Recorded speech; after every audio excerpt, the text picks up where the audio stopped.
Hello, hello. Hello, everybody. I think my mic might be a little hot, so I'm going to turn it down just a smidge. How's it going out there?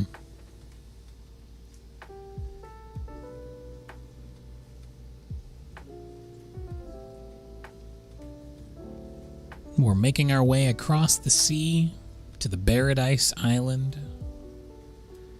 Soon we will be docking and doing a little bit of leisurely landscape painting out on this wonderful isle. Just gonna go ahead and tweet real quick.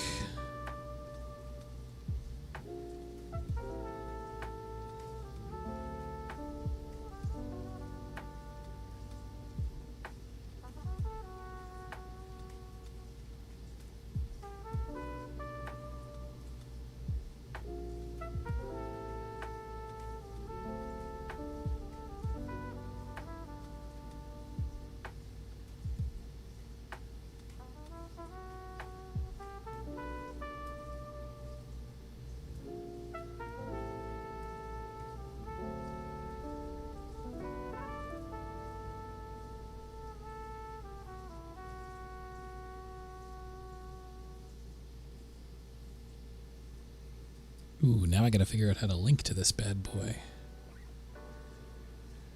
There we go.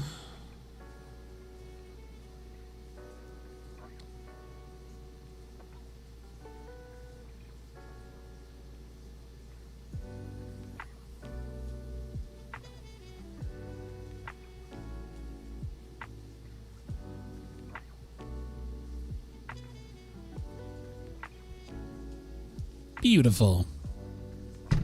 Welcome in, everyone. It's so good to see so many familiar faces in the chat.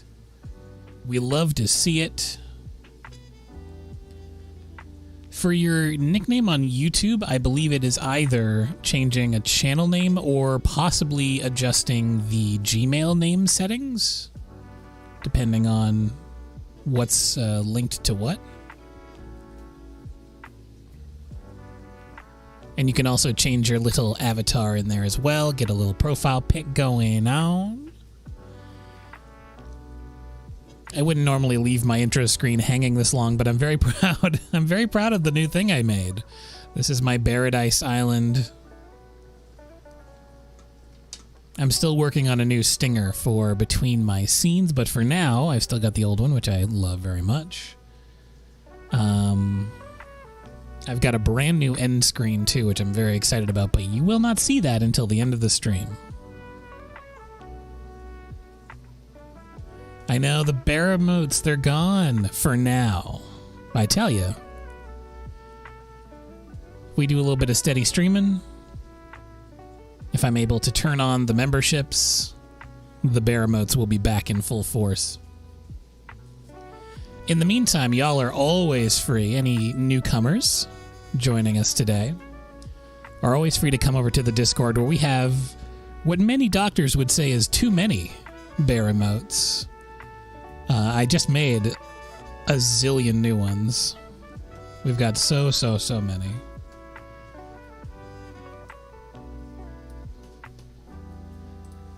All right. Let me go ahead. We don't have a command for it anymore, so I'm getting the manual invite link. There we go. And boop. There's a link to the Discord if you'd like to join us over on the Eiffel Art Discord server. Plenty of fun to be had. Post some art, post some food. Talk about a video game.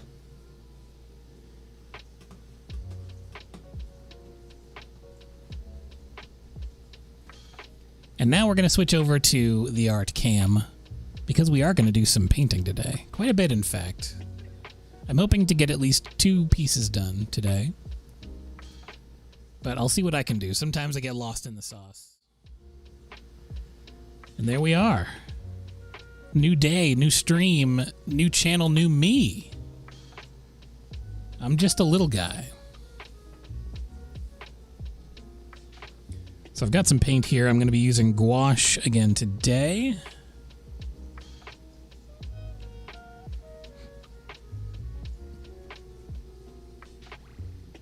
My camera is soaking up the sun, so I'm going to adjust that in just a second. But I do want to get some paint down on the palette and also get a sketch going here. I did a little walking tour of Hyrule earlier, and in that time snapped a lot of photos. So I'm going to be picking from those today while I paint.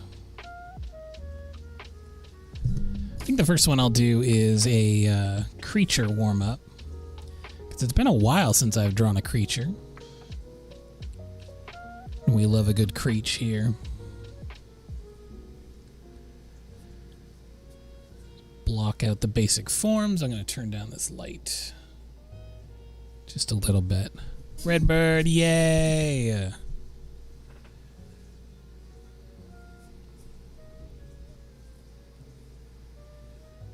Thank you very much to the folks that are joining today. I know it's not normally the day that I would stream. I was going to do it yesterday, but I'm a bit of a perfectionist, and nothing can be perfect. But I wanted to do a few extra little bits and bobs for the channel before I actually started streaming.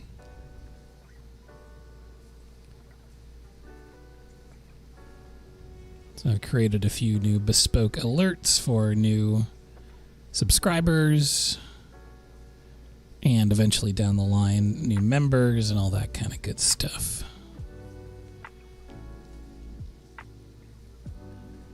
I'll be excited to see if anyone is able to pick out what I'm drawing.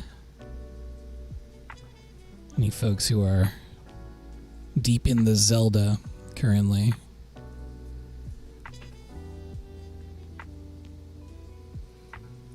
Don't worry about that, Red. All the mods will be coming back in full force.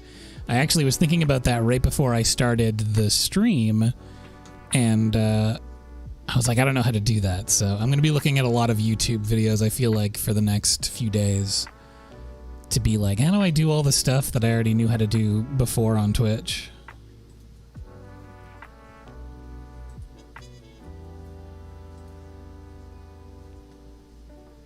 It is not a Molduga.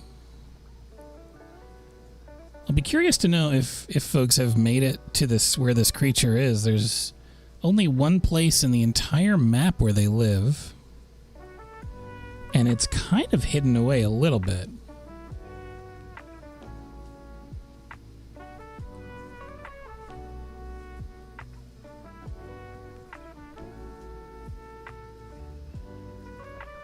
Got kind of a segmented body. Almost a little, not really dinosaur-esque, but I think it's meant to evoke a little bit of that sort of flavor. I'm back, hello. Welcome in. I'm very, very happy to be back doing a little bit of live painting. I've missed it terribly.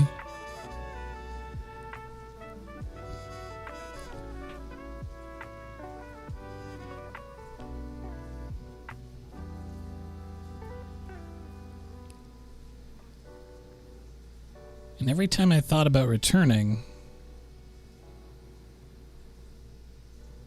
I looked into what Twitch was up to. And every single time it kind of demotivated me a little bit. So eventually I was like, you know what? If I'm already going to be starting back at zero, I might as well try out a little bit of YouTube as a treat.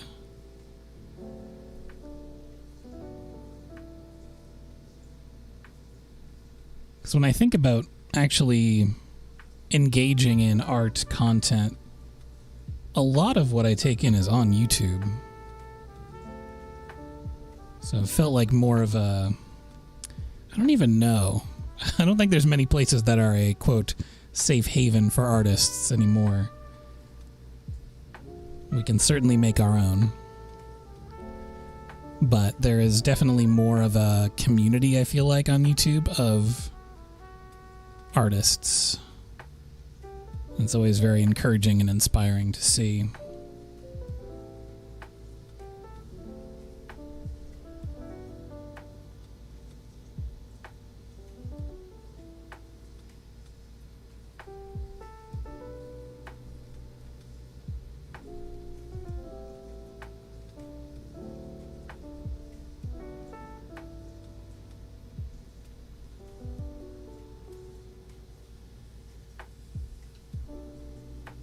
It's true, yeah. There's not a lot of good safe havens left on the internet. I feel like most of the places I check these days are the same haunts where I feel like chill in. Like I check in on my own Discord server. I got a couple of friend servers on Discord.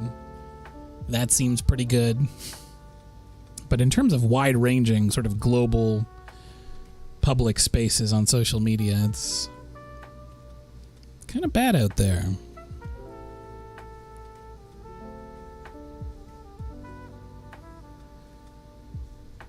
But as always, what I can do is try to make a place that, if nothing else, is a good little distraction for a while. Which is usually what I'm seeking out. It's a place to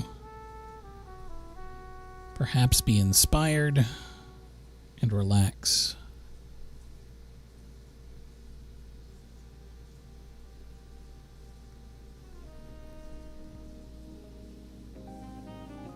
I love that this creature is not super well known. And it's true, they're not a prominent creature in the game.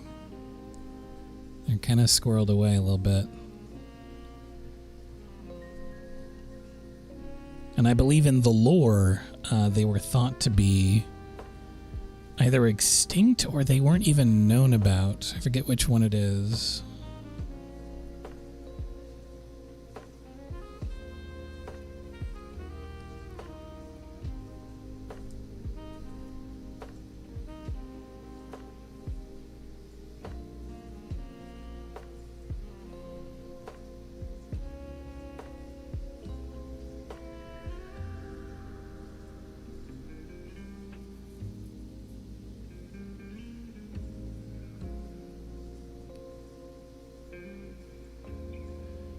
And they got a big tooth.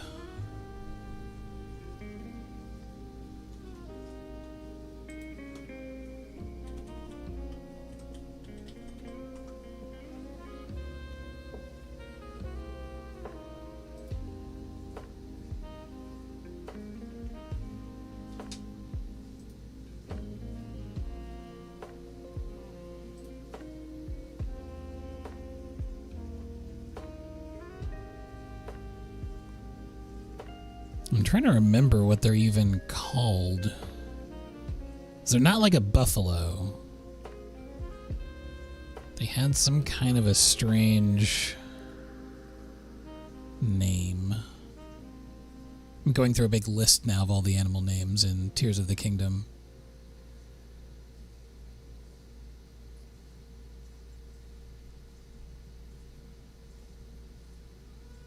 Man, there's a lot of animals in this game.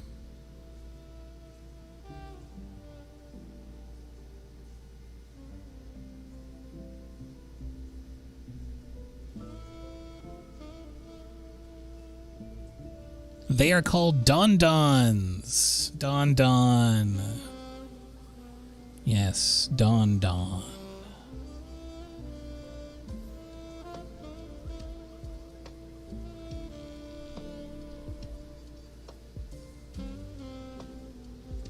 They're very sweet. They are, they're just a grazing animal. They just chill and they graze.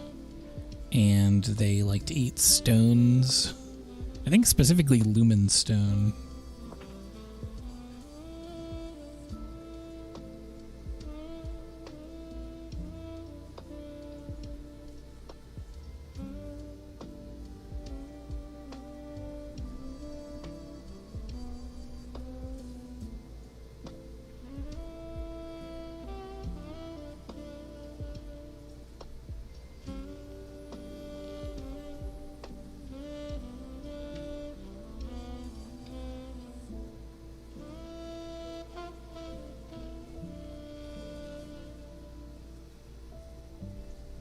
I'm going to block in very, very loosely some of the shadow shapes in the background so I can make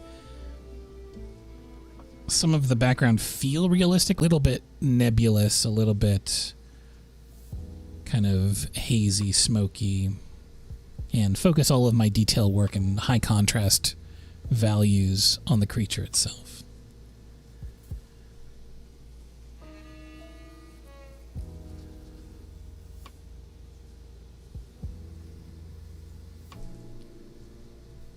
When I first saw a video about the Don Don, I thought they were going to be a good moneymaker. Because, yeah, you feed them lumen stones, and then you check back on them later on, and you'll find ore deposits. But it's a little bit too time-consuming, or slow, I guess I should say, to be actually profitable. But it is just like a funny little thing. And then the vague idea of trees in the background, but again, not really fleshing that out. So, let's hit it off with a bit of a value study first. I'm going to go into the darkest areas and then work into the lighter. It's a technique I've seen more and more as I look at videos of other painters, which is where I get a lot of my inspiration from, is seeing how other people approach their work, because painting can be a very solitary experience, especially when you're self-taught. So I find it very helpful and maybe a little bit illuminating for my path when I watch other people go through their whole process, which is kind of a wild thing to think about because they would bring all the stuff that they've seen into their process. It's this wild kind of molecular domino chain. It rumbles along and it pulls experience from person to person to person throughout hundreds and hundreds of years.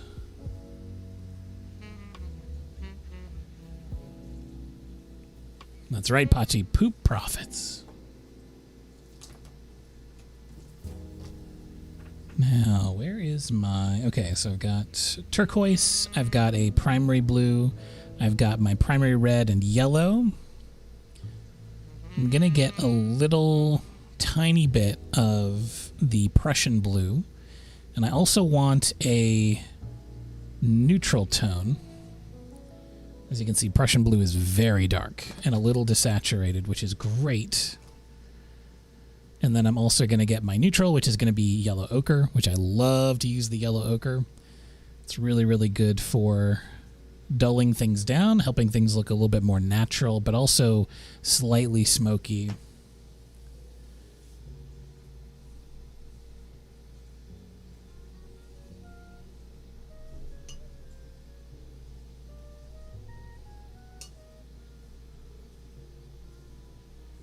All right. Yes, I do have my jazz playlist going right now. I managed to find a lo-fi thing that wasn't chill hop, because I couldn't really figure out the way to use the attribution for chill hop in a YouTube video stream, but I found Lofi Girl, which I guess is the official brand now of the Girl of Lo-Fi, and they had like weirder playlists, which I'm kind of into. There's a synthwave one, and there's one that's just called Sad, which honestly, sometimes my vibe. Sometimes my vibe when I'm painting. So I might switch it up midstream and see how much whiplash we can get going from this to synthwave. It is also criminal that you can't pet dogs in Tears of the Kingdom. I thought they would have learned their lesson from Breath of the Wild. I mean, I know it's difficult sometimes if you have systems in place already for your game from the previous game, but I know that they rebuilt the game in a newer engine, so I don't know. They might have been able to put it in there, in my opinion, knowing absolutely nothing about anything.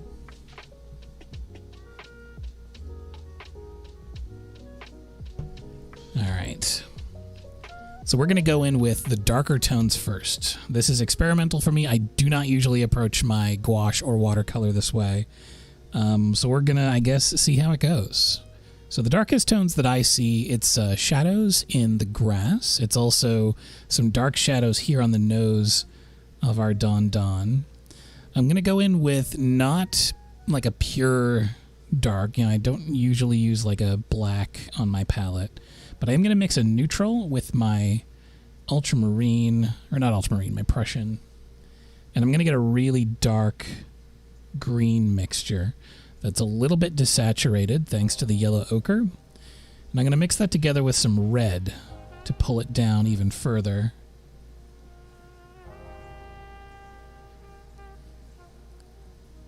I played the Final Fantasy XVI demo that was released very recently, and that game has myriad dog petting options.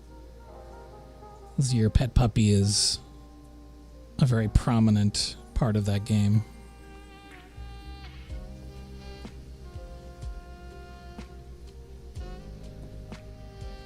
So I want the darkest parts of this painting, even though it's the darkest parts, not to be pure black. I want it to be a little bit light so that the piece has like a hazy sort of feeling. And if you ever want to increase the intensity of the darks, just use a little bit less water. And the pigment will sort of take over in the mix.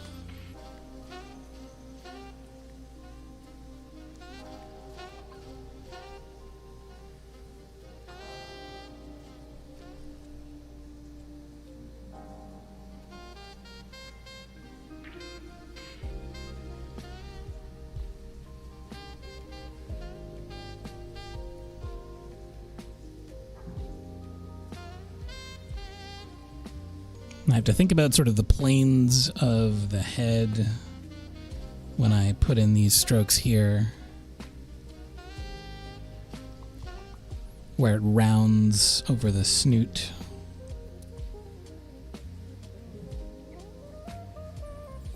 And then becomes a bit lighter as it goes up this way, and to do that we can just put a bit of water into the mixture to thin it out.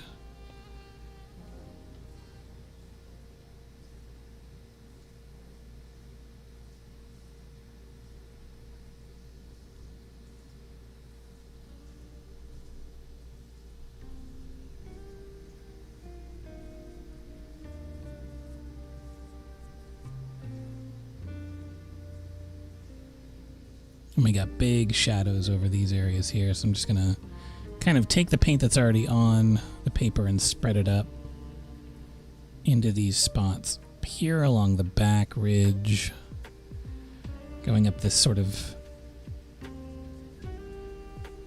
almost dinosaur-esque spine that the Don Don has. They remind me of a couple of previous Zelda enemies. It's got a little bit of Dodongo energy. It also reminds me a bit of the Helmosaurs from Link to the Past.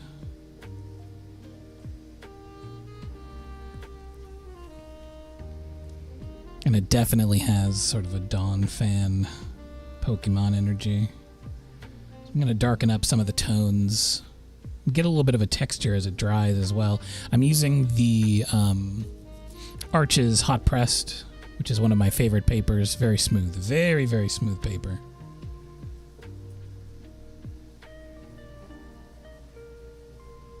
Dun dun. I used way too much blue in that mix, but that's okay. We need a lot of shadow color. So I'm going to mix back into it with the yellow ochre. And the yellow ochre is a very opaque paint, so it's going to raise up the yellow value and also make it a little bit lighter. Go back down here. Hit off some of these areas under the chinny chin chin, where the grass is really dark. And I'll go back here to these shadows. Now as I move backwards away from the viewer, I want to lighten up the value a little bit.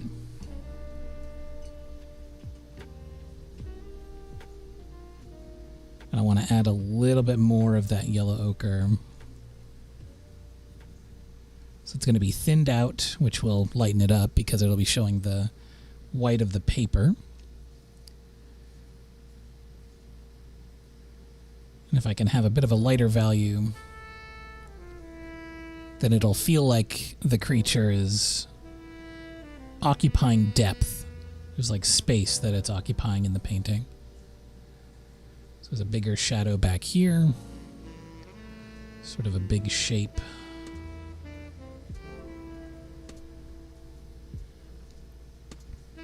Gouache is a paint that can be applied thickly and thinly to kind of mimic other types of paint. And we'll be using that to our advantage later on when we put on some of the light tones, cutting in and over and around a lot of this dark stuff here. But for now, we're just putting in the darkest tones, moving the shadows around, and establishing a value. And that'll sort of carry us through the later stages of the painting. A little eye down there, and then underneath the snoot. And then all of this stuff over here.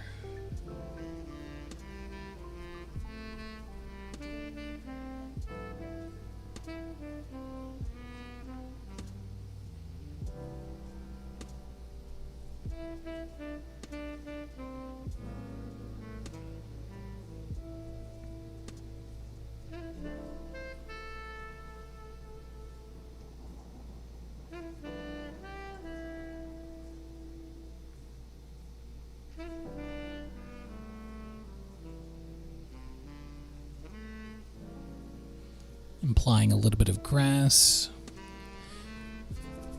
Now, the shadowed areas on the trees in the background, I mean, they are equally shadowy. However, they're further back and it's foggy a little bit. Or at the very least, sort of humid, hazy. So for that, I want to push a little bit more warm color. Sort of my color plan for this piece. My strategy, I guess, is to have warm colors in the background and then cooler as we focus more on the character or on the creature.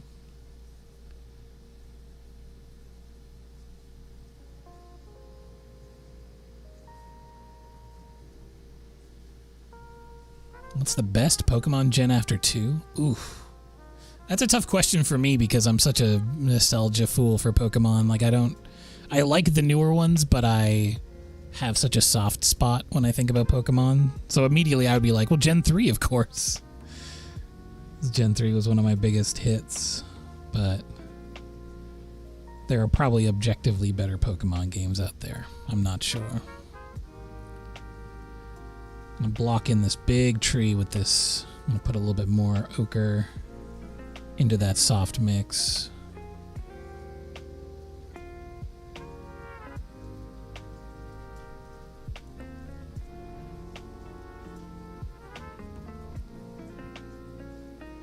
And leaving a lot of the sort of paintbrush stroke texture in the trees back there, because ultimately that's going to help with kind of the look of the bark and all of that sort of stuff.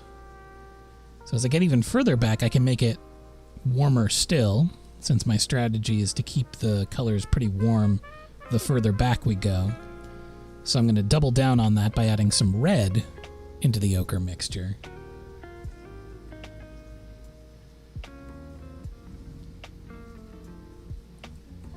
Having more of this foliage back here. Kind of puffing up. And then there's a little Zonai ruin statue.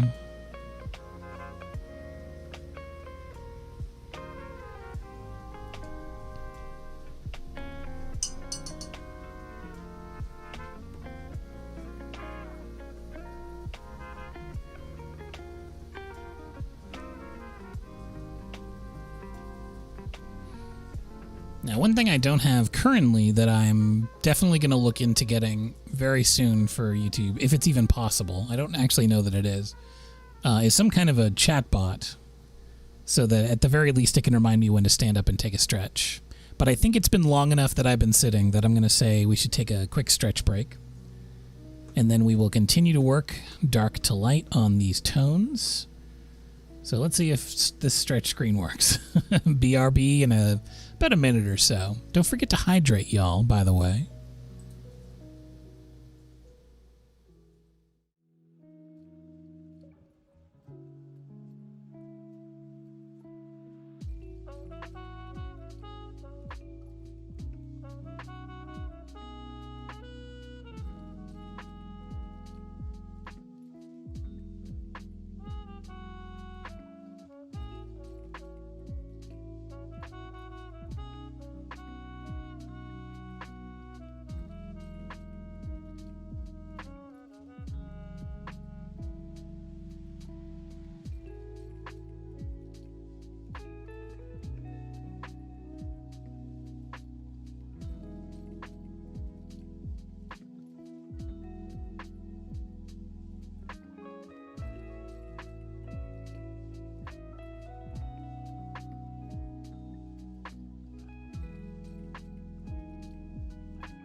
All right, let's get back to it.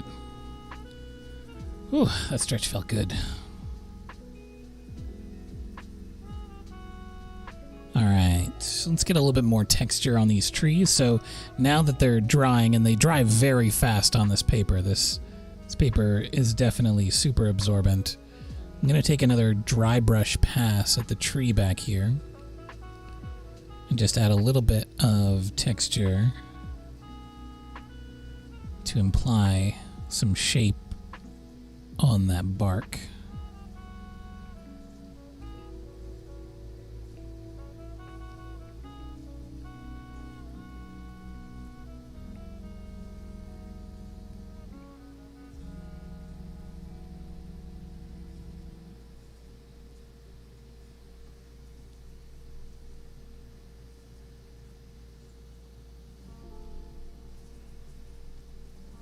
I'm even going to pull some of this. I'm just going to put a bunch of water in the remnants of the pigment that I have and do a very general wash over the whole background.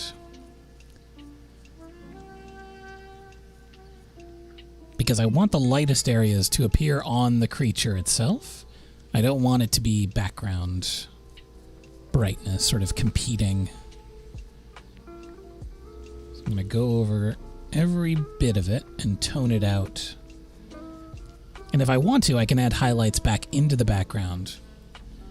But for now, I want to kind of mute those areas. And I'll do the same for the foreground grass down here, but I'm going to start adding in some pops of color just so it's not completely monochromatic. I'm going to start going in with my brights. Get that grass humming.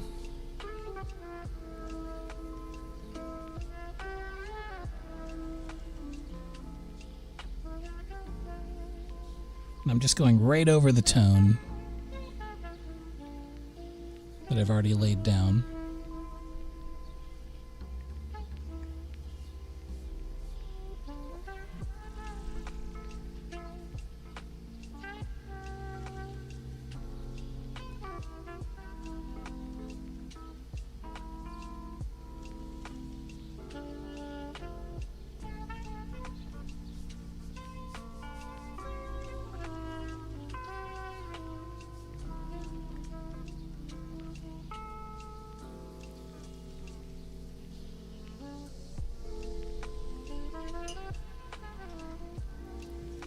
So for these kind of glazing passes, I'm using a very, very thin mixture, and it's not overly wet. I think that is a difficult thing to play, because you also have to be aware of how humid the room is. Right now I actually have my dehumidifier going directly beside me, and it is sucking all of the humidity out of the room, because it's a humid day overall outside. It's pretty gross. It's like about to rain, I think. But it's very, very dry in the studio environment. So I know that both the paper is going to dry really fast, So there's less of a worry about the paint, smearing. And then I have a somewhat dry but loose mixture of thin pigment. And that's how I'm doing these little glazes.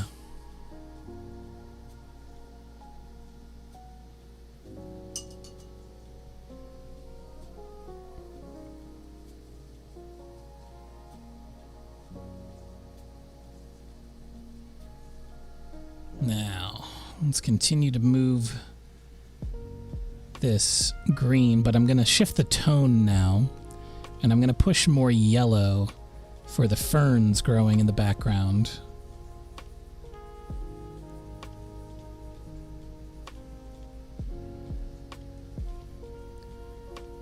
Oh, dang, good luck on your thesis, Red. You got this.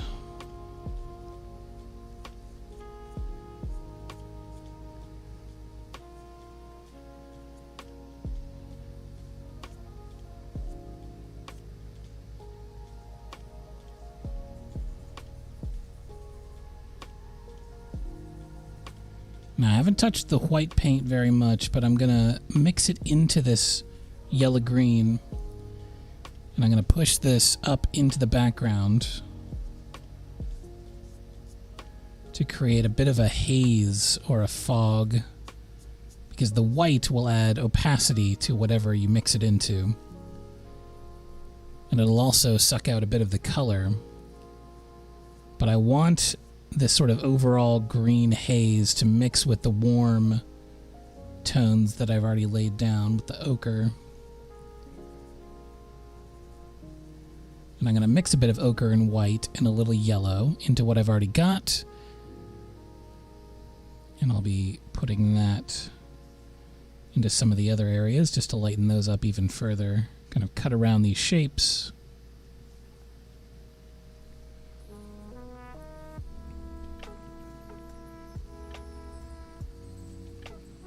And although we're not going all the way up to kind of maximum value key, I want to lighten up some of these shapes back here because they are, they're getting a little bit of sun. But not too much, but I want to at least imply, some light moving around in the background. And I can do that more and more as the paint actually dries.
It's so easy to underestimate my calligraphy brush when it comes to how much water it can hold. This thing's a beast.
Oh, dang, that's wild, Hugo.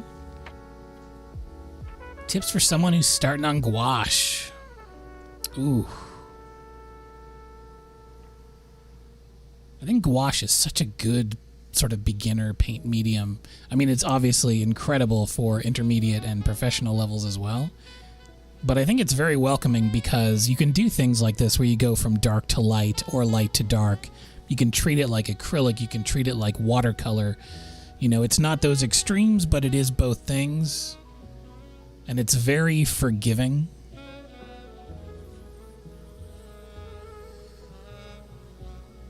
As far as like advice for getting started goes, I think that always comes down to what kind of learner you are. Because for me, the best thing I ever did was I just went on YouTube and looked at a bunch of people painting. But I'm like a very sort of visual learner. So when I see people and try to emulate it, I can't always do what they do. But it's the best way that I remember how to take steps. And watching folks like James Gurney sort of go through their process and explain what they're doing as they're doing it really helped sort of open my eyes to a new way of thinking. Because when I started, I knew about the watercolor approach of working light to dark, but I could not wrap my brain around it to save my life. For $1 million, I never thought I would be able to understand how to move that way during an illustration. But eventually, after watching it a bunch, I was like, oh yeah, I kind of get how that works. And then, you know, obviously experience is the best teacher. Make a bunch of buck wild paintings. I never want to say bad or failure paintings because the truth of the matter is you need to make unfinished, unsuccessful, ones that don't hit the mark, ones that don't do what you want them to do. You got to make those paintings in order to understand yourself and your process. Which in a way is very freeing when you understand that.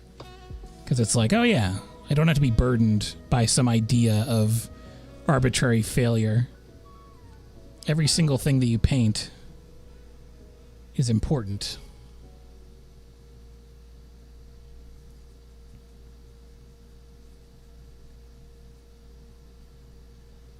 I would say another important thing that I would pass on to beginner painters is you never need as many colors of paint as you think you do. I know a lot of people get really hung up in the paint store and they think, well, I got to get, you know, one of every single shade. I got to get a cool blue and a warm blue. I got to get this and that. And you don't really need to do any of that. You certainly can. And I've experimented with a great, you know, deal of colors. But for me, less has always been more.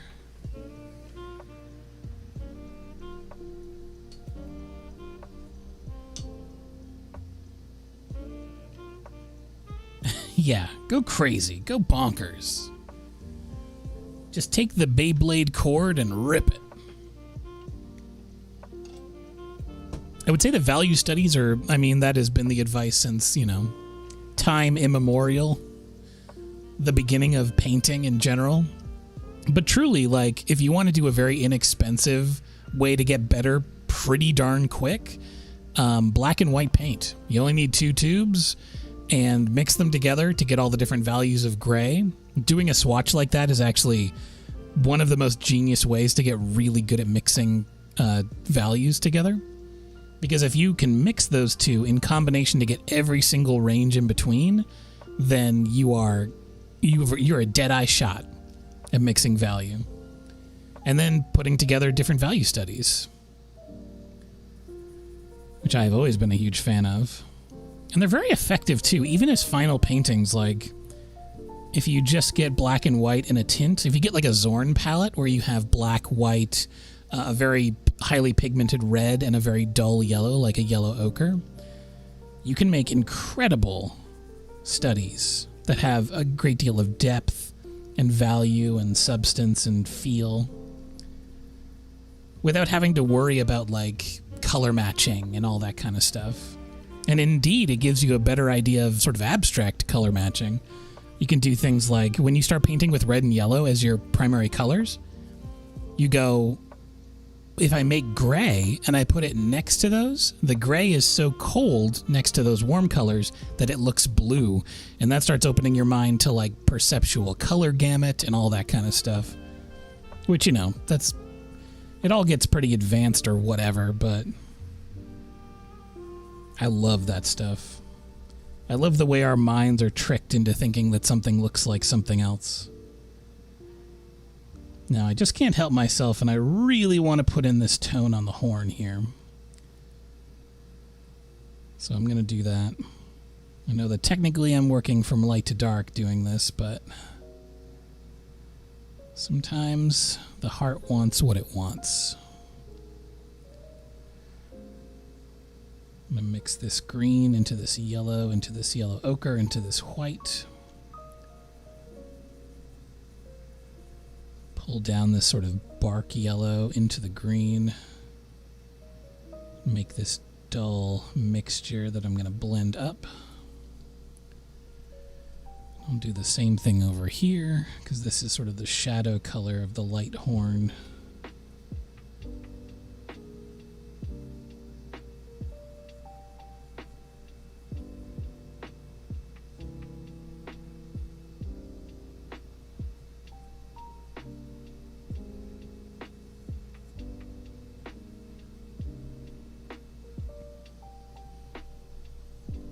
Man, I love painting. I don't know if I've ever said this 100,000 times to you before, but I really love painting. Even when I haven't done it in a while. I did a couple of paintings recently after taking a pretty long break and doing a very involved digital art gig that took about a month to do. And I got down to painting a picture, and I was just doing it, you know, to shake the rust off or whatever. And I got absolutely lost in it. And I was like, oh yeah, that's right. I forgot this is like my entire heart is in this.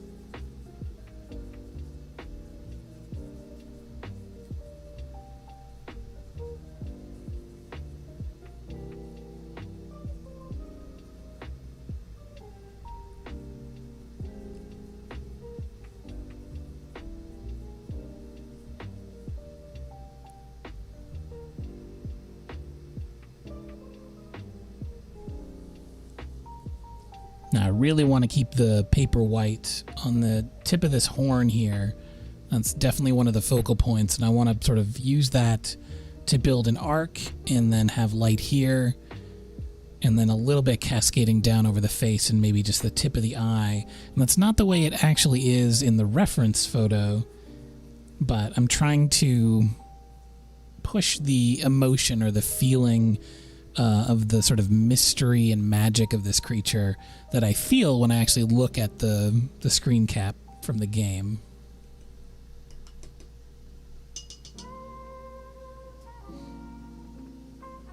Was that the Farming Games BG? Oh, Fields of Mystria. No, I had done that a long time ago, as is the case with most animation work.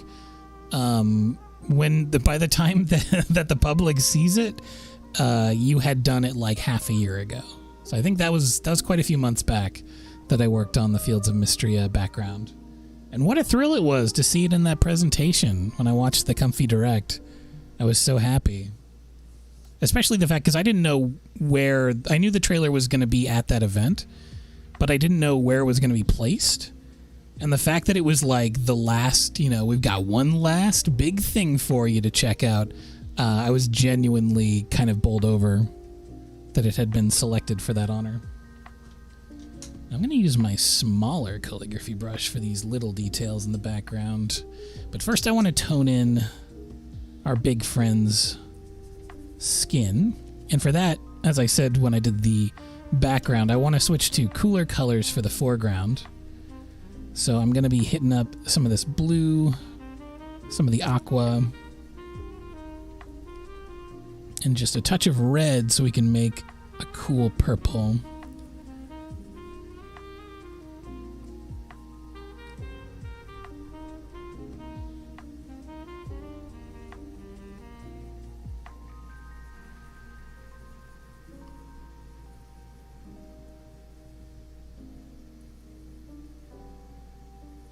And I'm even mixing in a bit of green just to dull it through one more bit.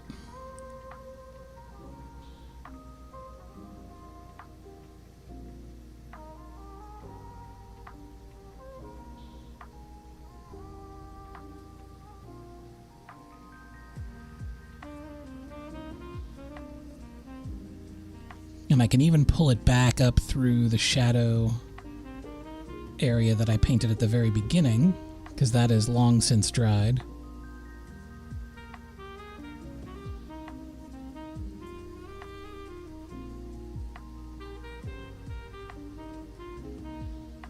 And I want to leave this little part here with a bit of a highlight color.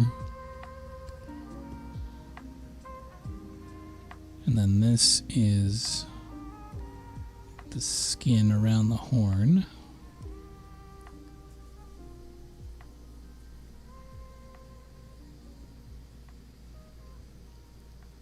But I think if memory serves, the big gig that I just worked on, I'll be able to start talking about that relatively soon.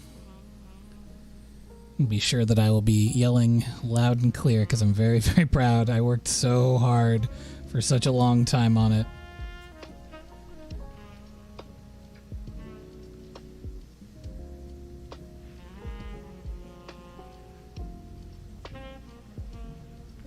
It's definitely one of the biggest things that I've ever digitally painted.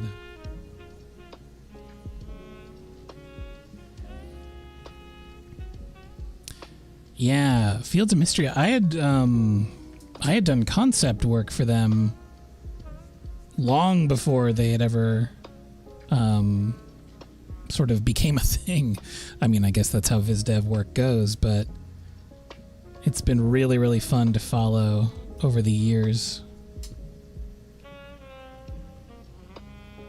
They are a wonderful, hard-working studio.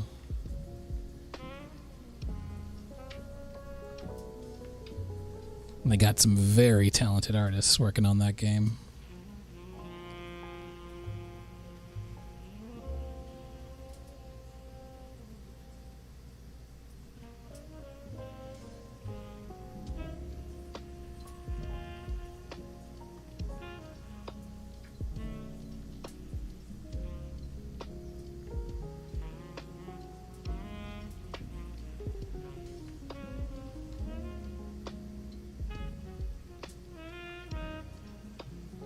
Now mixing together some of the tones from the skin onto this horn here.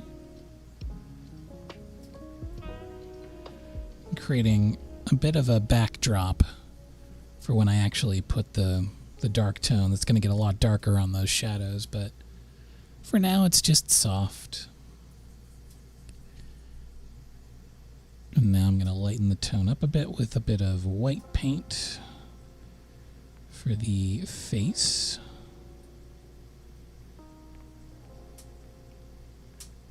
Delicately work around the eye here, and then this is going to be shadow, so I don't have to worry too much about that right now.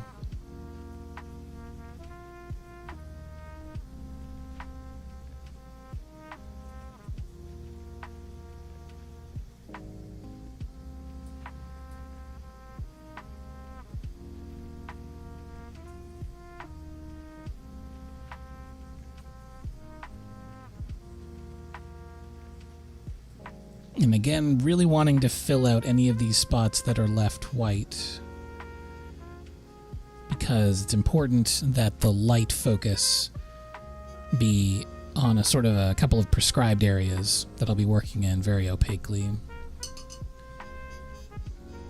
So now I'm going to work in the shadow down here, so let's go with a cool but neutral leaning shadow. So I'm just going to mix together a few of my different blues with the purple and a little tap of white just for opacity and a little dullness, and then we'll bring it down with the yellow ochre.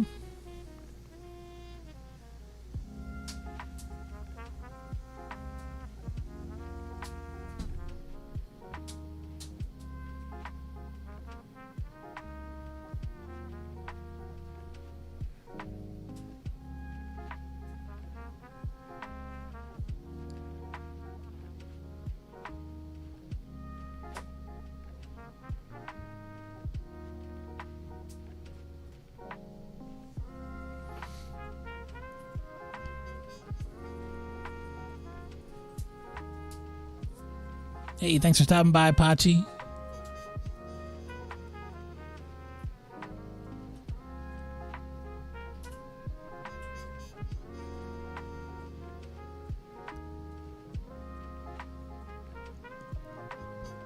I'm very delighted that so many folks were able to come in today from the regular squad and beyond. Because it was mostly, you know, catch any tech trouble, see if my new layout actually works at all on OBS, and thankfully it does. But also, I just did miss hanging out, painting with my stream buds.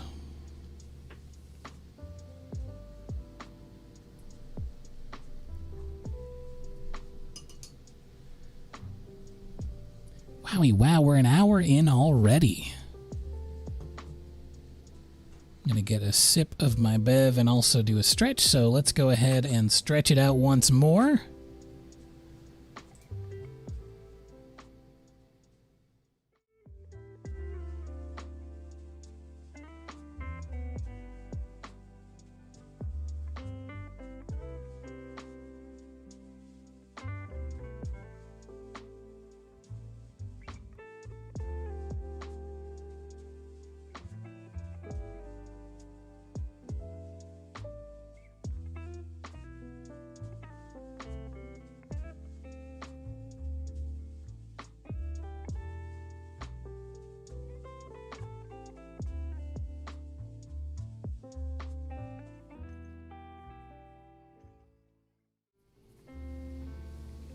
All right, let's get back to it.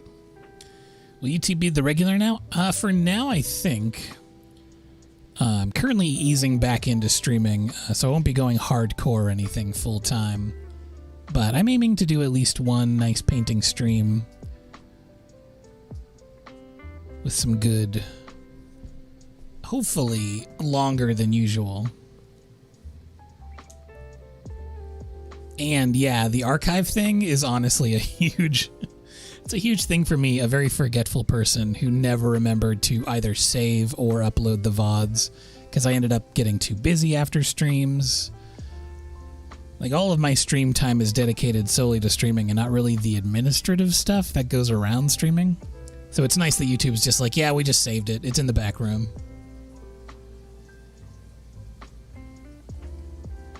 But yeah, with a lot of the, let's call them whack policies that Twitch is doing lately, and honestly, even before all of the stuff that went down recently, Twitch has not been feeling like the best place for an artist to live. It's still a good place, I think, for gamers. Like, video game stuff makes sense over there, but art streaming on Twitch was never felt super good. There's just so many artists on YouTube. It feels nice. It feels like more of a communal area.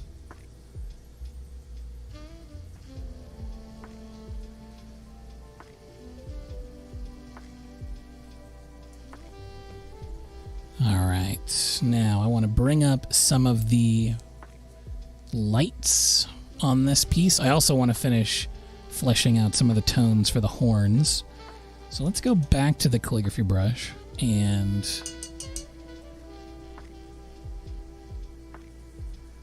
also, how about we switch up the soundtrack? We got a bunch of different playlists to choose from. I'm gonna do this synthwave one. See how that feels.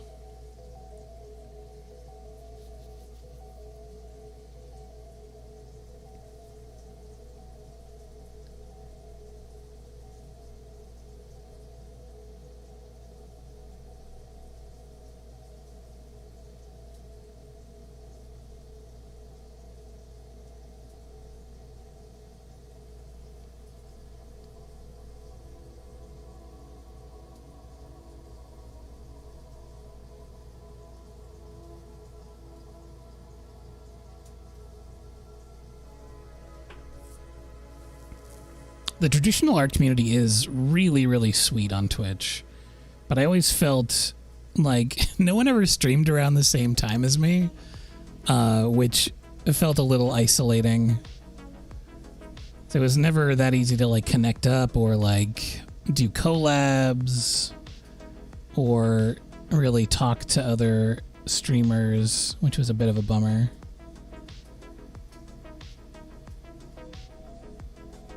But I love all the traditional artists that I saw over there. And I still watch many of them.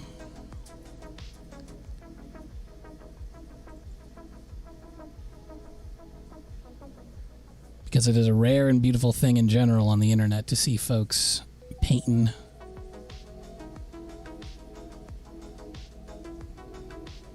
And I would love to see more of it.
Tightheart, hello. Welcome in.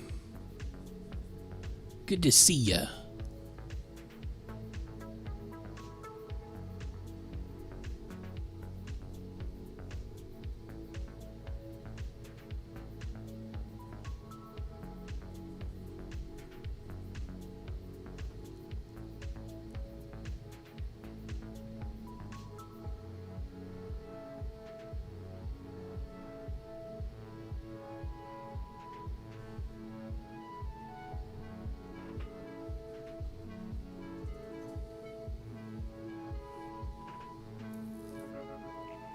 Yeah, this is the synthwave one.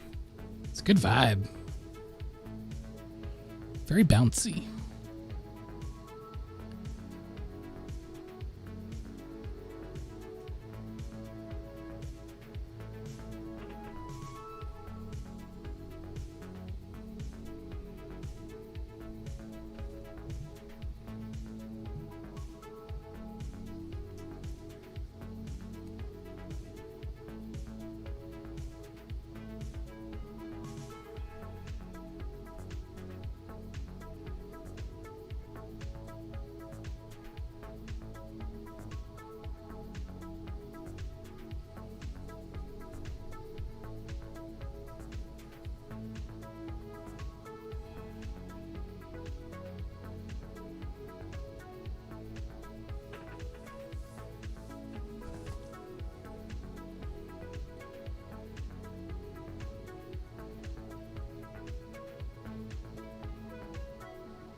All right, now I'm going to go back to the horn, put in a deeper shadow there so I can get some more contrast.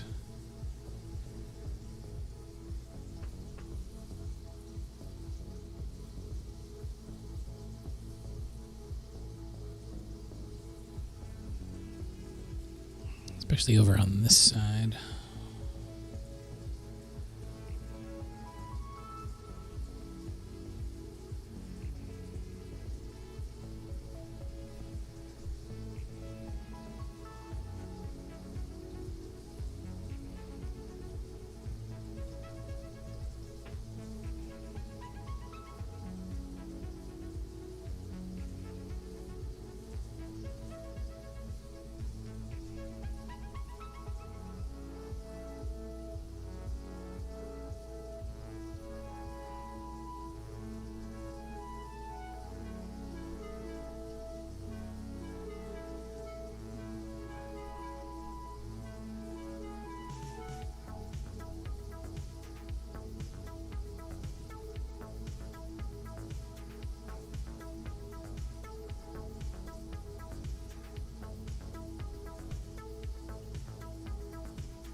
Hell yeah, Red. Zone out. Permission to zone. Vibes only.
Yeah, originally I was thinking of doing, for anyone who's new, I did a series a long time ago called Plein Air of the Wild, where I walked around in the game on stream and found places to paint in real time.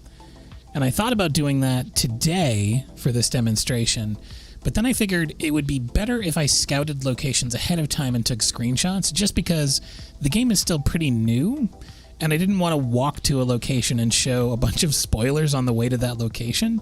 So instead I just went to a couple of off-the-beaten-path, kind of remote areas, snapped a few photos, and I'm painting from those instead.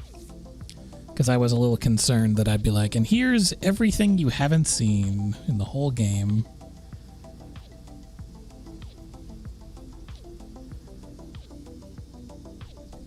I went extremely hardcore on the new Zelda game. And I had all the Koroks by the second week. I had all the shrines by like the third day. But I'm still somehow not 100% complete on the map yet. I have to find a couple of map name locations. And so I'm at 99.79% completed on Tears of the Kingdom. Yes, Game & Gouache, that's right. Oh, Game & Gouache, how I miss you. But I would definitely like to do that series. I'll be booting it back up again because it was something I really loved. And I mean, there's nothing more to it than that, really. Just haven't done it in a really long time. Yeah, I knew that I was going to fall into the Zelda hole pretty hardcore. And I had that huge gig that I was working on leading up to it. And I even set, like, not a hard deadline for myself, but like a soft deadline to be pretty much done all the major design components of that job before the game came out, because I knew once it came out, you know, Lord help me, I was going to be lost in the sauce, as it were, and I was. I played that game so much. All right, so I'm going to call this one done. Actually, there's a couple of little... I want to do the horns on the other side. I didn't really flesh those out, but this one's more or less finished. And then I want to do one more before we wrap up today, because I'm having a lot of fun, and I'm going to ride the vibe as long as I can. So let's get these little horns in the shadow.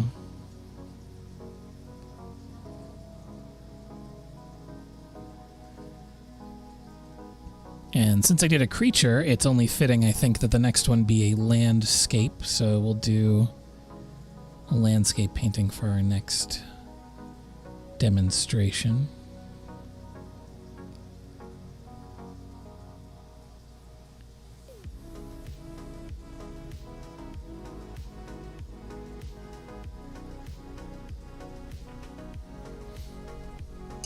There we go.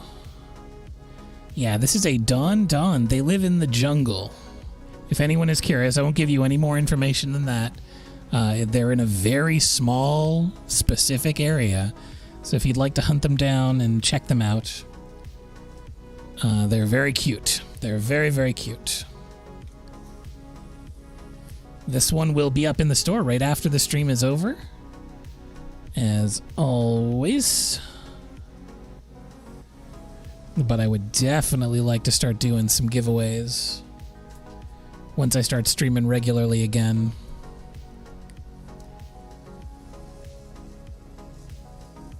I love a good clean tape peel. Look at that. That's a slam dunk. All right, let me get my signing pen. Let's go with the 0.7 today. Actually, no, 0.3. I think there's still some ink in this one. And today is the 14th.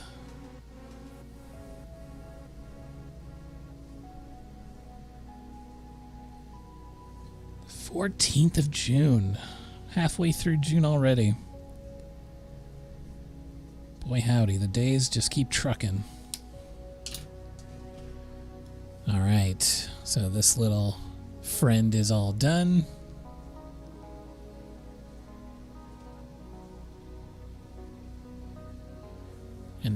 luckily I pre-cut all of my paper. So I've got another one raring to go. So I'll get this one taped down. And then I'll start right away on the next one. But while I do that, how about everyone takes a little stretch and gets a bev if they don't have one, maybe a snack, and we're going to get right to it. All right, stretch time.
Beautiful.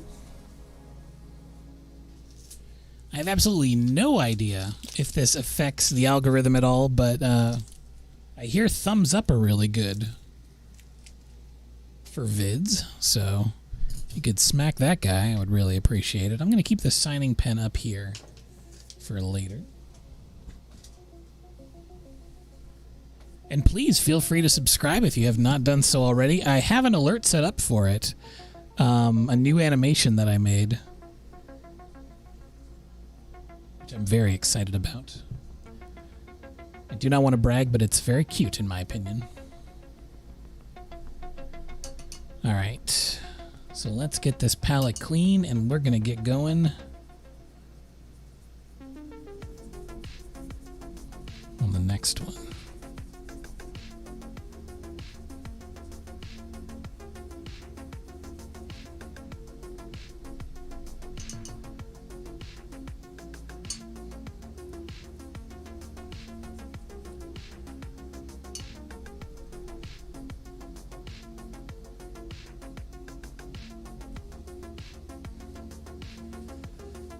Oh, did the animation not go? That's weird. It should.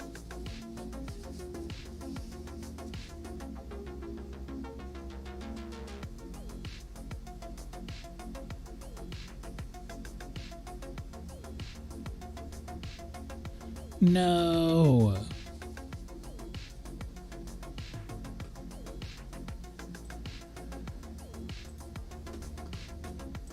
Such is the horror of needing to use stream elements again.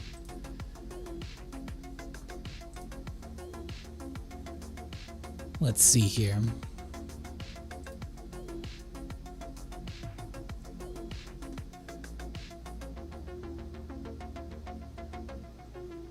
It worked when I emulated it before. Maybe my OBS just doesn't understand how alerts work. I know, right? I mean, I can do a little, I can do an emulated version so you can see it, but it should have popped up automatically. Here's what it should have done.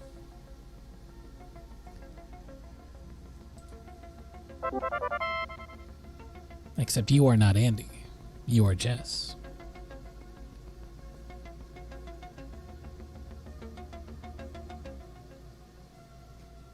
But maybe I didn't link my account correctly or something.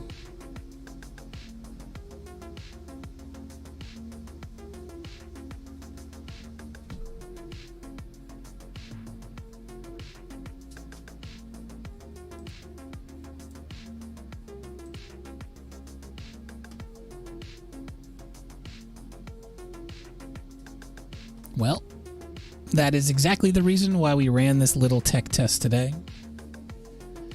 This is a thing that's not going to be available for a really long time because you need monetization to be able to do it. So I'll just show you now because I think it looks really cute.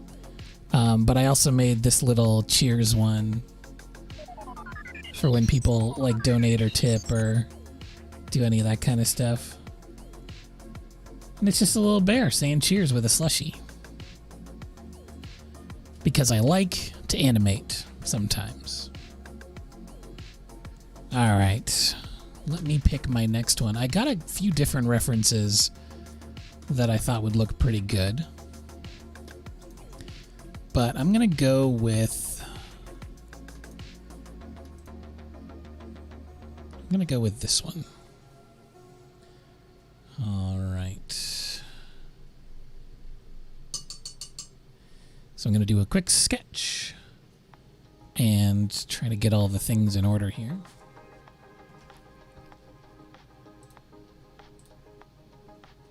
So this one's going to be a landscape, and it's a very dynamic landscape, too.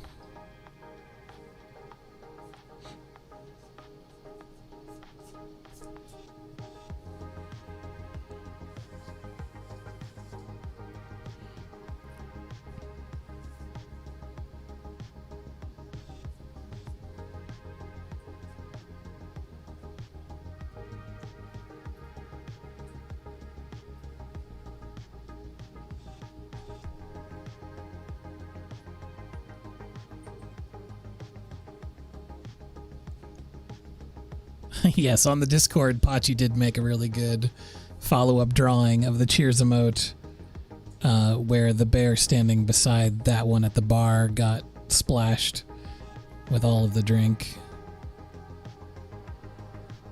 And I replied that is the danger of taking me out anywhere, as I will get messy.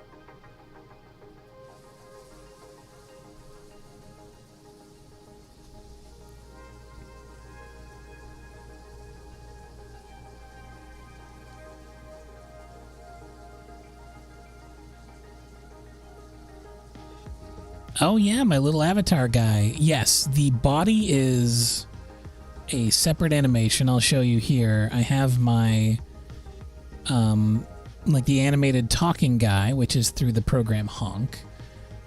And when I turn that off, I'm headless. Oh no. So that's its own thing. And then I have the body, which is just a little painting, animated GIF or GIF, whichever you prefer. And I just piece them together.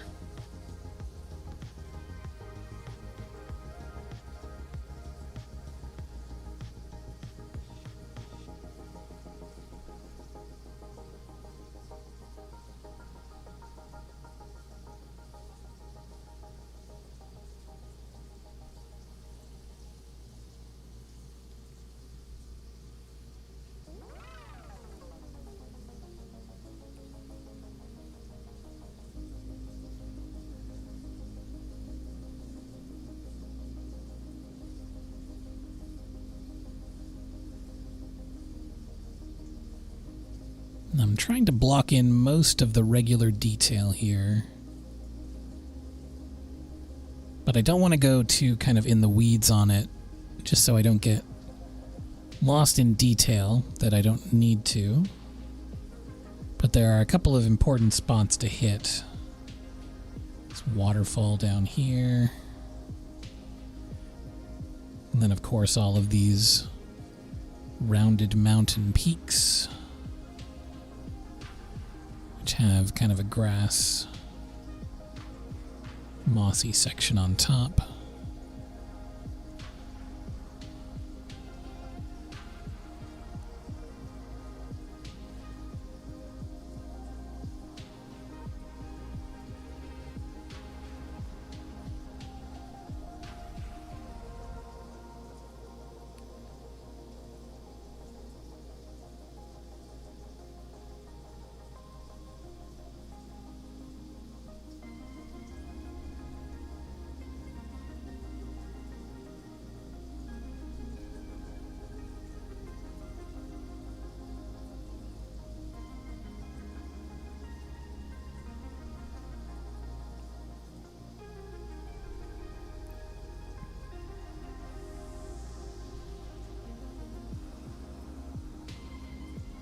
And this is over by, or even in, Kakariko Village, where a bunch of ruins have fallen. They call them the Ring Ruins for obvious reasons.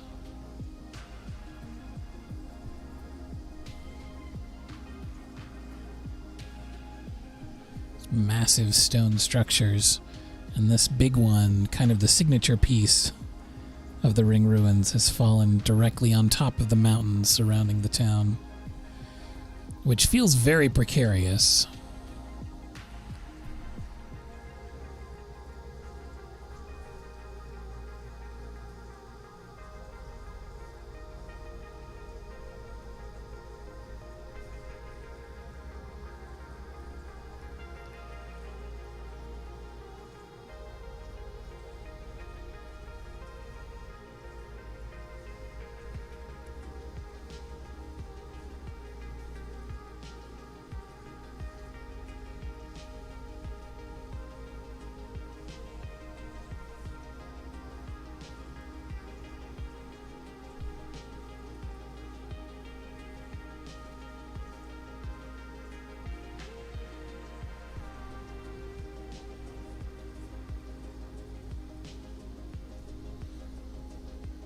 All right.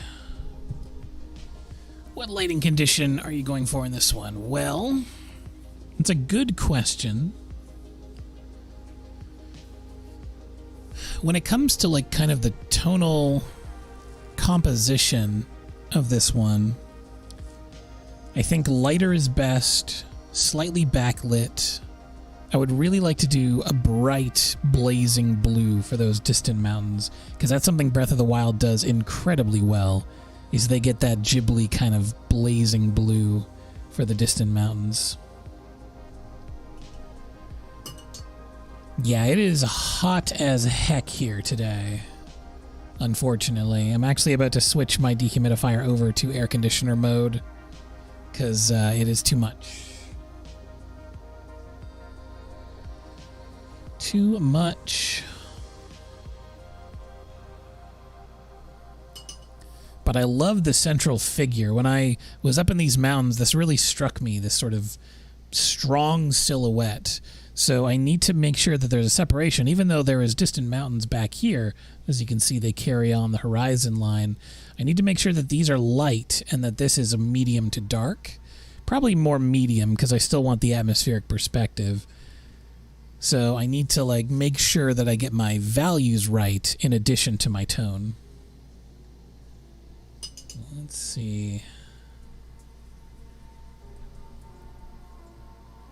Today is one of those very, very muggy, hot, like it's about to rain, but it's not raining, and we don't know if it'll ever get here kind of days, which is very intense.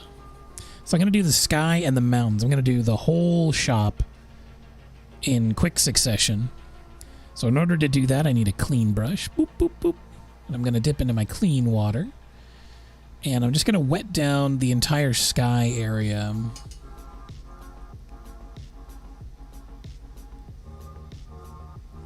Down into the mountains. The whole thing.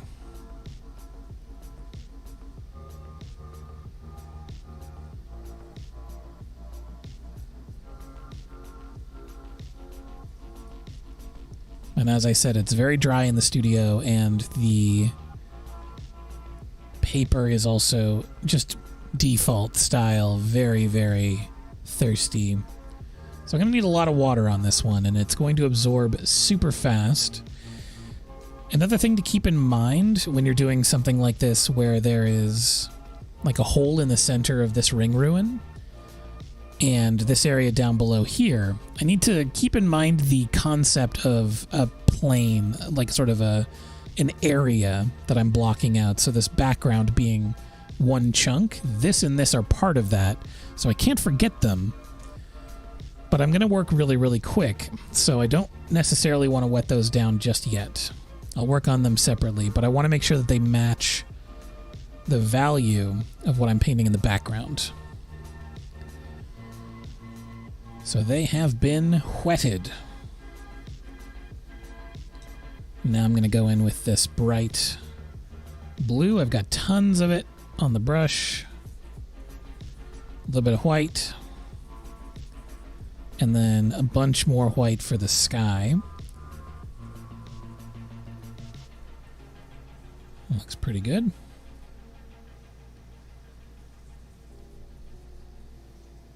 And I'll save some space for the clouds as well. So let's block out the sky.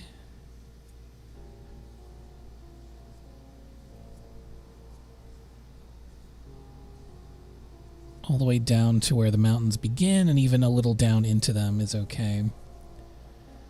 So I know that I want this cloud in the background to kind of moving dynamically, and I want it to kind of whip around like that. And then leave a bit of space back here for some more clouds.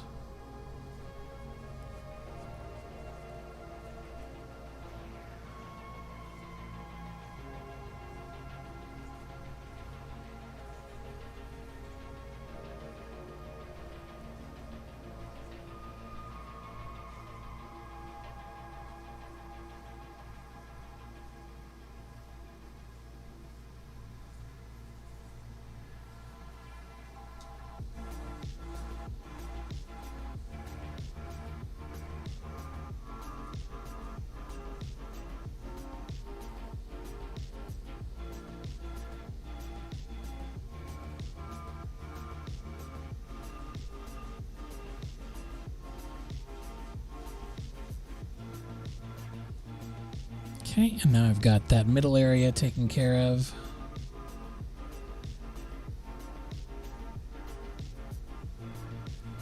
And then this is going to be mountains, but I still want a little bit of that sky color to help build a gradient.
right, we got the background in there, nice and fluffy. Very, very kind of light and ethereal and vague.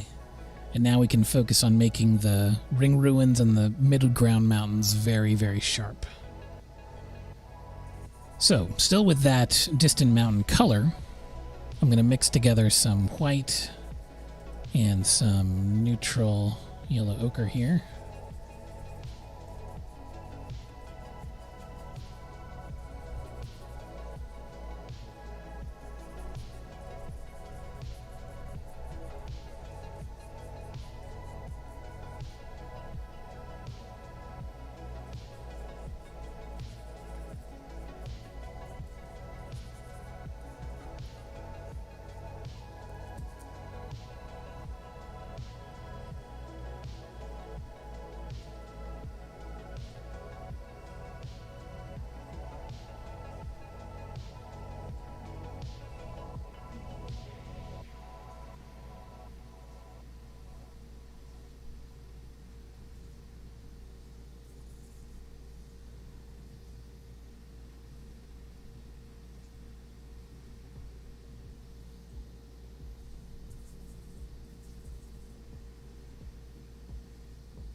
Whoops.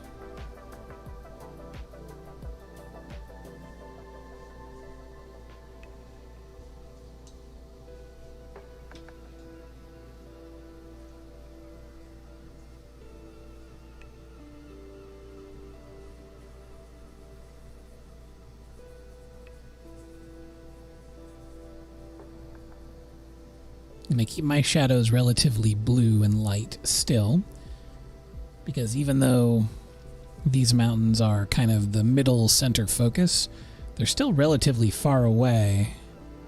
And in order to keep that sort of feeling of distance, I want it to be atmospherically set back in the painting. And to do that, we need it to be a little desaturated and blue, especially on a sunny day like this.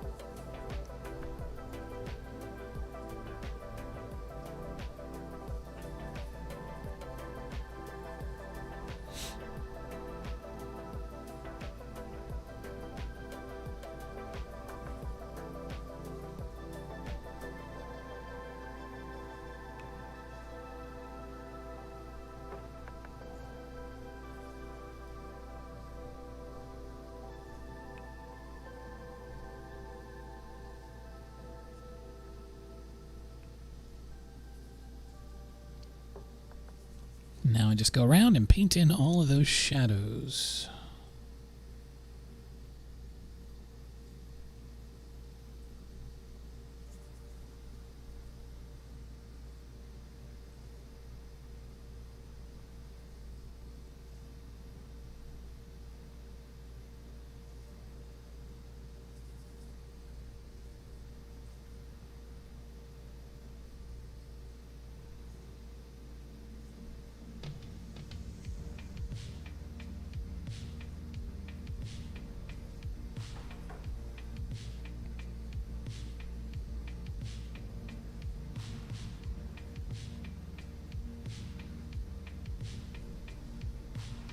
And if you ever get overwhelmed when you're painting in the shadows of something,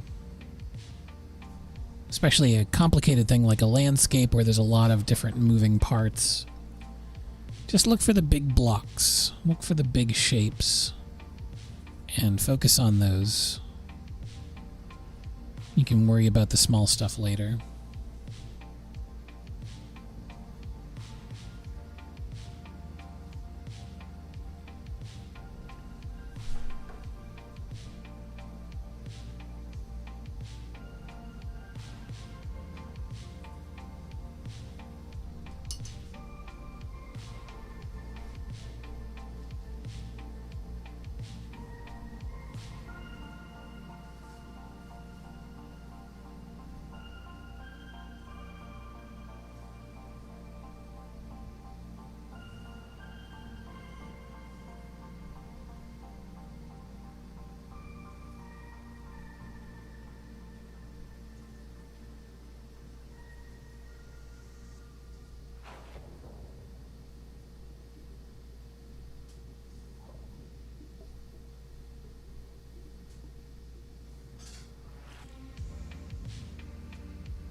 Oh, hey, Circle, how's it going?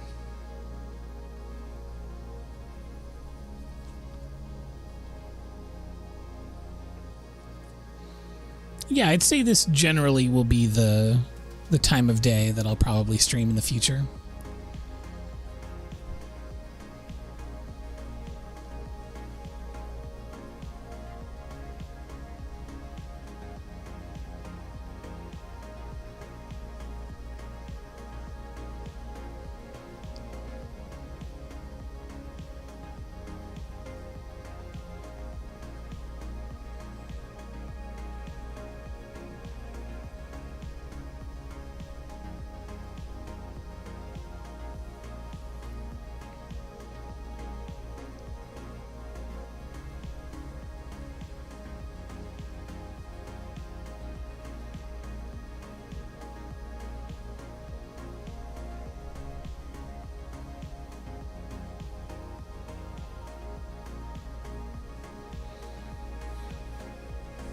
Now, there isn't really this many kind of varying colors in the actual reference image. However, I want it to feel a little bit more magical, a little bit more heightened. So I'm kind of dotting in different variances of the colors that I do see. And I'm also heightening their saturation, just trying to make it feel a little bit more heightened. More fantasy-ish, I guess. Which is always something that you should remember that you can do when you're working on a landscape. Even one that's like, this is already in a fantasy setting, you know. But you can always push something a little further if it helps the story or the feeling of the piece.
Alright, so let's deepen the color just a little bit. You gotta go subtle when you're working with middle distant tones, because they don't shift that far from each other in the value range. They tend to stay very close, even though there's definitely variances. So what I just did there, that's way too dark. Ooh, fancy coffee. That sounds all right. A little treat.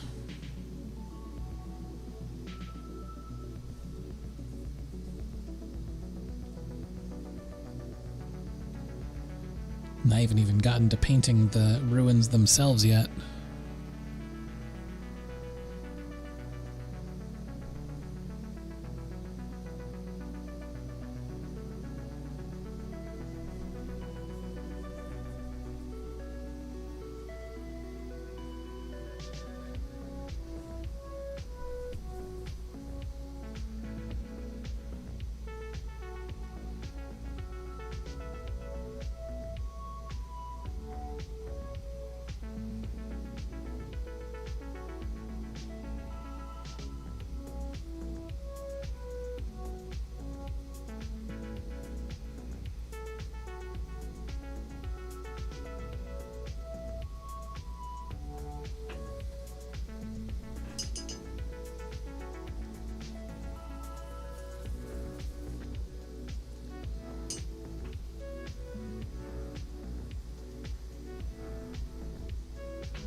Okay, before I go too much further on the mid-ground, I'm going to block in the foreground here.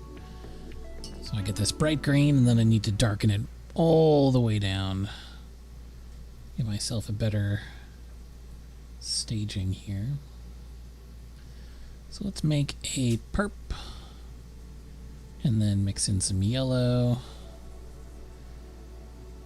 Nice deep Prussian.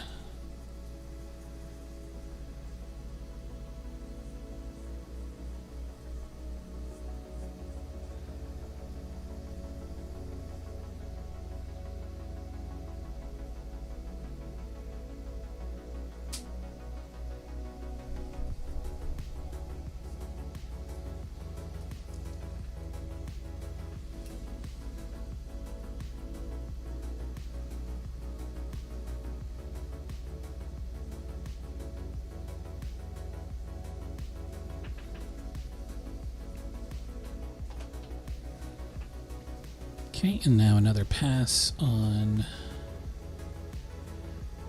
deep blue and yellow.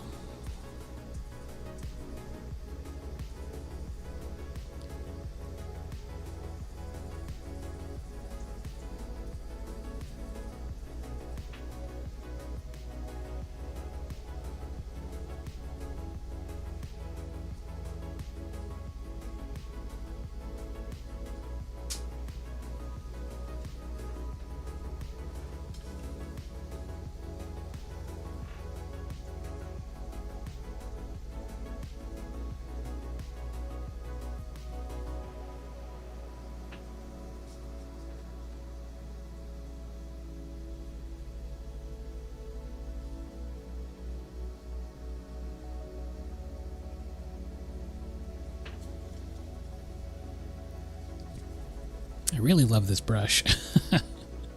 It's so nice for fluffing out those details. The brushwork doesn't even have to be particularly smooth. Just go in there and fluff it up. Alright, and then maybe I'll put a little bit of a rim light around the edge, because I know that the light is coming from up or back, so it's going to catch just there. So maybe a little bit of that blue-yellow mixture, some extremely high key.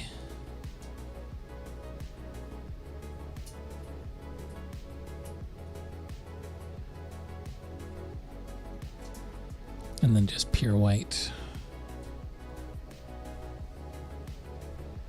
And I don't want to overdo it, I just want to put a little bit on there so it has this subtle kind of hit.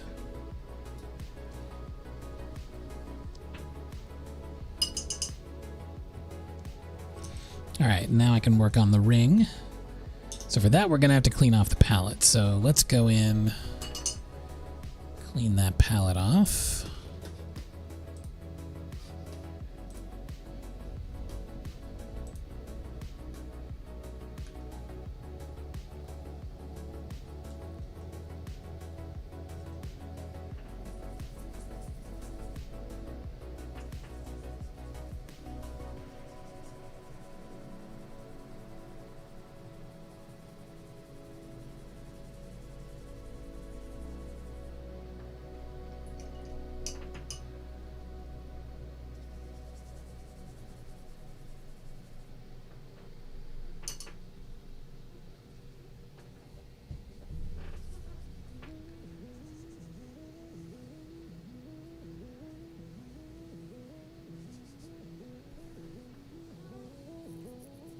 Alright, now we're going to need a little bit more paint.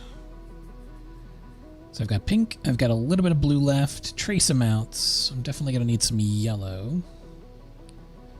So let's get some primary yellow.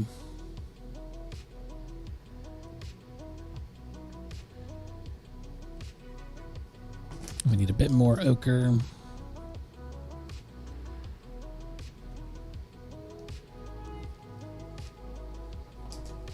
And that might actually be good. If we need anything else, we'll put it on as we go. So for the ring itself, it's mostly grays in the original bit.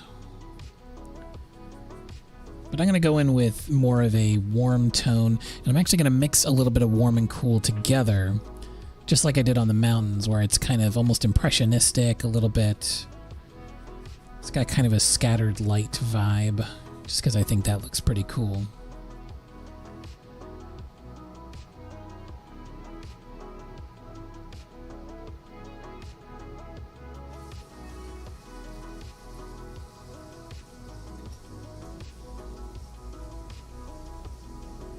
And we'll just completely flesh out this shape. So I'm just going to fill in pretty much all the shape while moving the tone around a little bit. So I've got kind of this middle pink, and then I'm going to put a bit of blue in there. And basically just keep moving it back and forth.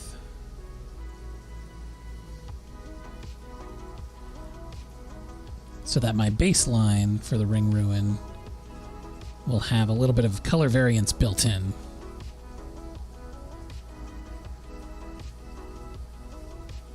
But I'm trying not to vary the value too much, so it's a bit of a tightrope walk.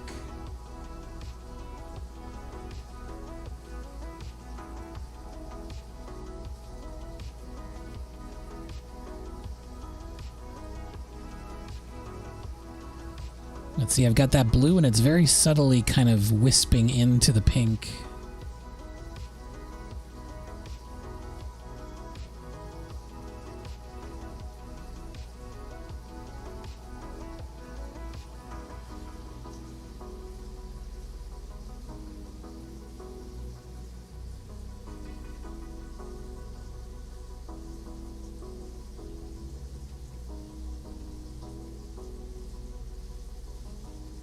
Howdy, Kay. Glad you could make it. Now, if I got the pink and the blue, I'm going to make a pale yellow and have that be the final value that we move through.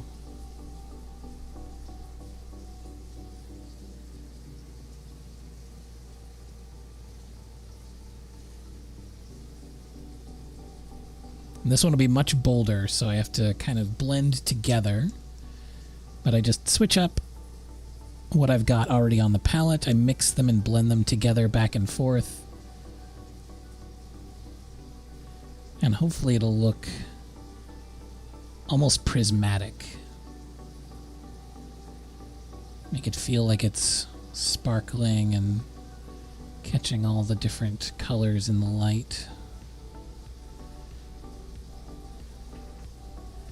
Switch back and forth, quickly dabble between all the different colors. So I'll go back into this more pink-red mixture. And get some light.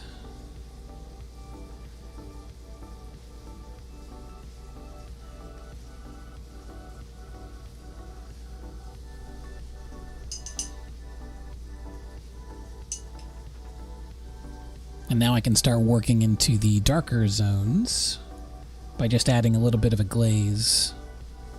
So if I take this blue, I'm going to do the same thing I did in the mountains and use blue as the baseline. This nice aqua. But I'm going to water it down and mix all the colors in together.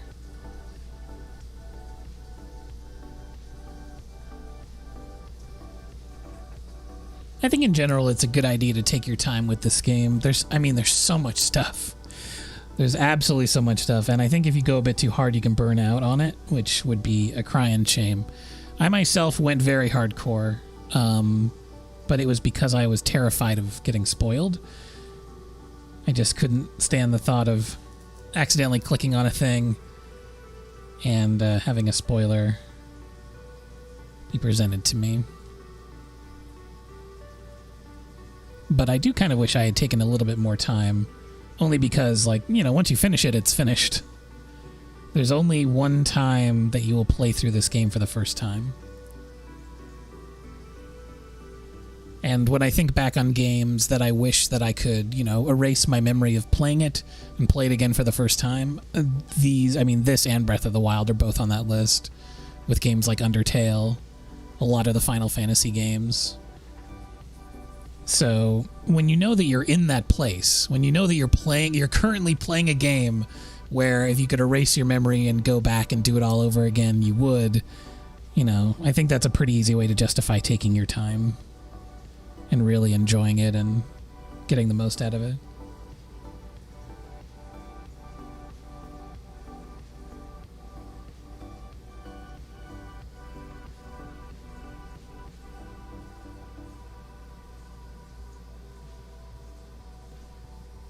And again, I don't have to do all these little detail areas. I just have to imply the detail.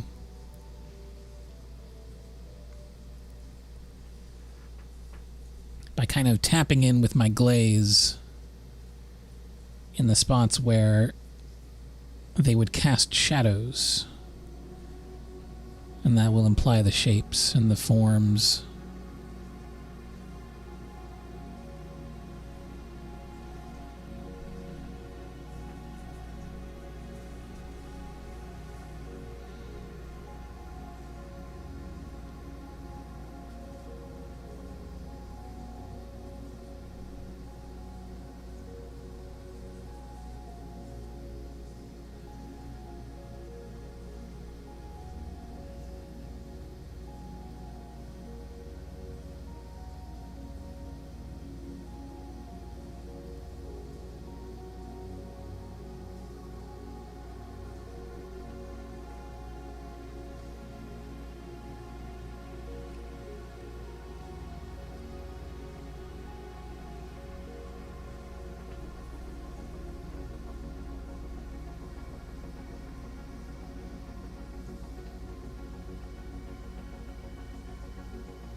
And of course, this glazing thing with the shadows, we can take that in another way and do the opposite, so opaque paint to create the light areas, which is what I'll be doing next, adding a little bit of highlight to help the thing really feel like it's being hit from above and behind by the sun, the midday sun.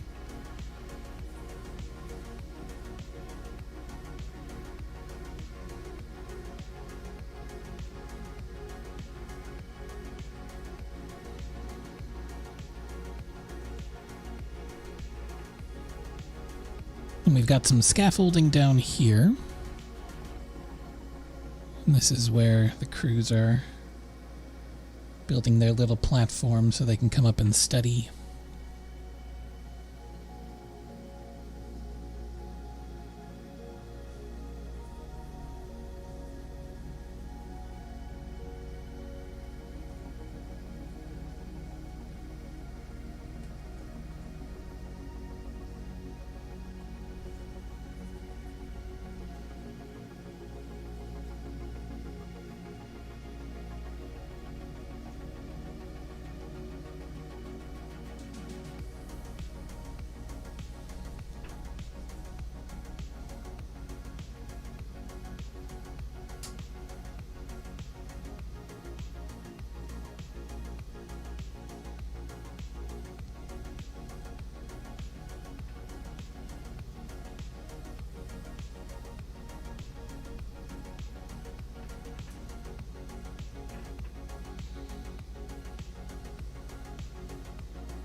And now I'm taking the shadow color that I've built for the ring, and I'm actually using it back on the mountains to create a little bit of extra color harmony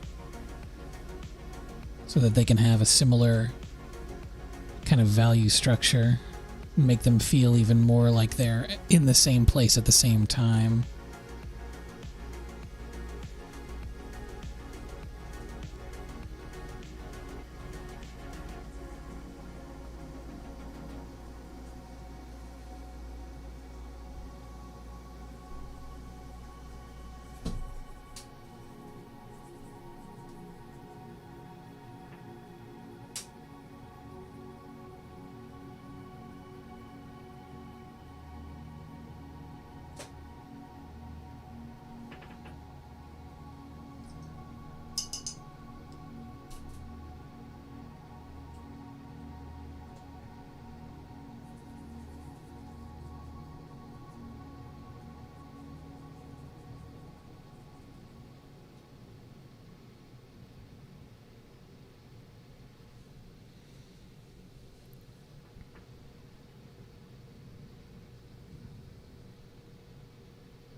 Now I'm kind of getting down to my absolute darkest areas,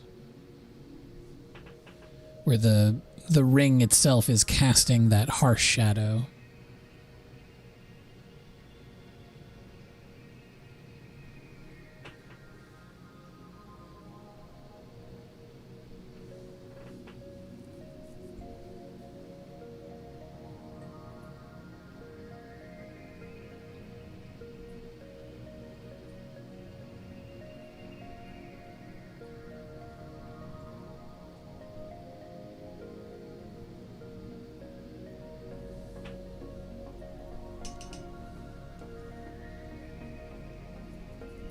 Now I'm going to dip into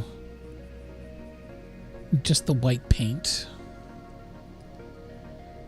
with very little water on the brush.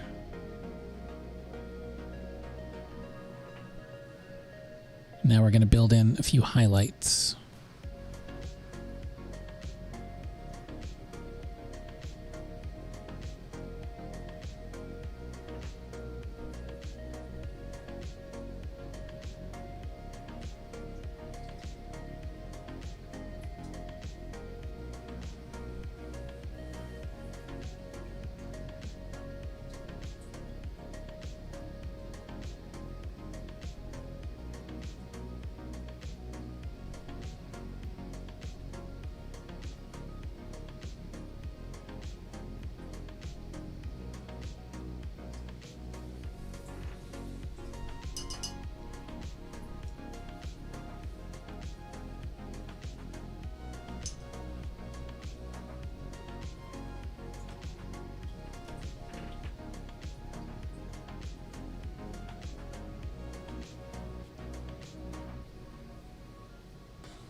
All right, we've been jamming for about, wow, like 2 hours, 40 minutes? That's wild. Well, I think this was a pretty successful stream. I got some stuff I need to iron out on the back end, but overall, this was good. It felt just as smooth as usual. I'm looking forward to growing the channel more. Hopefully we can get some more subscribers and whatnot, and eventually turn on all the fun bells and whistles that'll make it feel a bit more like home, including my many, many, many emotes. Looking forward to bringing those over someday. But in the meantime, just making fun art, hanging out. It's going to be a good summer, I think. So with that, I'm going to peel this and sign it. And then I'm going to show off my new end screen that I made because I'm pretty proud of it.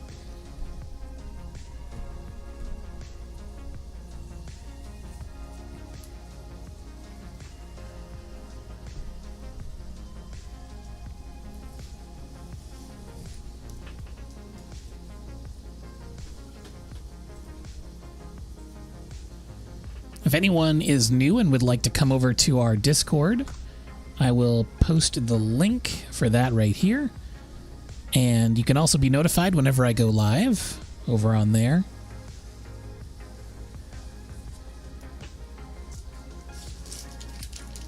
It always feels good to peel that tape. All right, let's sign this painting. It is also the 14th for this painting as well. 2023.